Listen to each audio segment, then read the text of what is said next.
বাবা মায়ের অসুস্থতার কথা শুনে ঔষধ পাঠিয়েছিলেন পুলিশ সদস্য ছেলে। তবে সন্তানের পাঠানো সেই ওষুধ নিতে গিয়ে প্রাণ গেল বাবার। ছেলে হয়তো ভেবেছিলেন বাবা ওষুধ নিয়ে বাড়ি ফিরবেন, সুস্থ হয়ে আবার আগের মতো হাঁটবেন, মসজিদে যাবেন, পরিবারের সঙ্গে হাসি মুখে সময় কাটাবেন। কিন্তু বিধাতা ভাগ্যে লিখেছেন অন্য এক গল্প। ছেলের পাঠানো ওষুধ নিতে গিয়ে জীবিত ফিরলেন না বাবা। ট্রেনের ধাক্কায় নিভে গেল একটি পরিবারের আশ্রয়। সেই সাথে অসুস্থ মা বাবাকে সুস্থ করে তোলার আন্তরিক সেই প্রচেষ্টাও ব্যর্থ হলো দুর্ভাগা এই সন্তানের। আমার ছেলে নাকি ওষুধ পাঠাইছিল, ওষুধ আনতে গেছিল, যাওয়ার পরে ওষুধ নিয়ে আসতে হতে ট্রেনের সাথে বাড়ি মারা গেছে।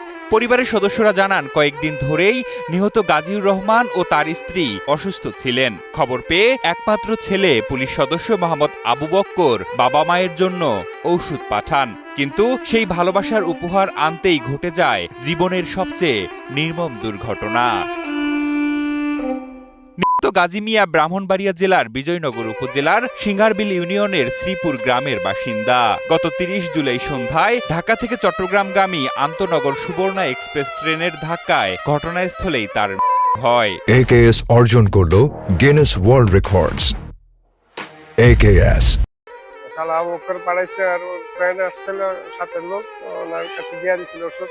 বাড়িতে ফোন দিয়েছে, রিসিভ করার জন্য 7টার সময় আকরা থেকে ওই উদ্দেশ্যে চলে গেছে। আকরা যাওয়ার পরে ওষুধ রিসিভ করছে। রিসিভ করার সাথে ট্রেনের থেকে রিসিভ করার পাশাপাশি রিসিভ করে সাইডে আপনার সাইডে ক্রস করতে গেছে, রেল ক্রস, সুবর্ণা এক্সপ্রেস আঘাত করছে।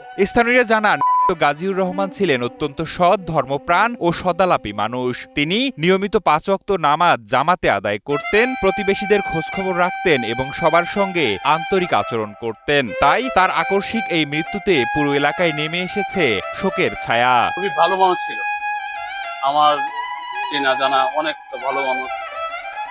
এমন ধরনের মানুষ আমার জন্মে মনে হয় আমি কমই দেখছি। আল্লাহ তাআলা জান্নাতবাসী করে। আমাদের তো বলার কিছু নাই, ঘটনাটা তো কেমন ঘটনা হয়ে গেছে হইলেও আমি মনে করি আমার ভাগ্নে একটা শহীদি মরার মতো নেই। আমি সকল দেশবাসীর কাছে এটাই প্রার্থনা করি, আমার ভাগ্নের জন্য দেশবাসীর জন্য দোয়া করে, আমার ভাগ্নের জন্য আল্লাহ তারে বেস্ট নসিব। ছেলে ভেবেছিলেন ওষুধ পৌঁছাবে বাবার হাতে, বাবা হয়তো ফোন করে বলবেন, বাবা ওষুধ পেয়েছি, ভালো আছি। কিন্তু সেই ফোন আর কোনোদিন আসবে না। এখন সেই ছেলের কাছে রয়ে গেছে শুধুই বাবার স্মৃতি, কিছু না বলা কথা আর একটি অপূর্ণ অপেক্ষা, যা কোনোদিনই আর পূরণ হবে না।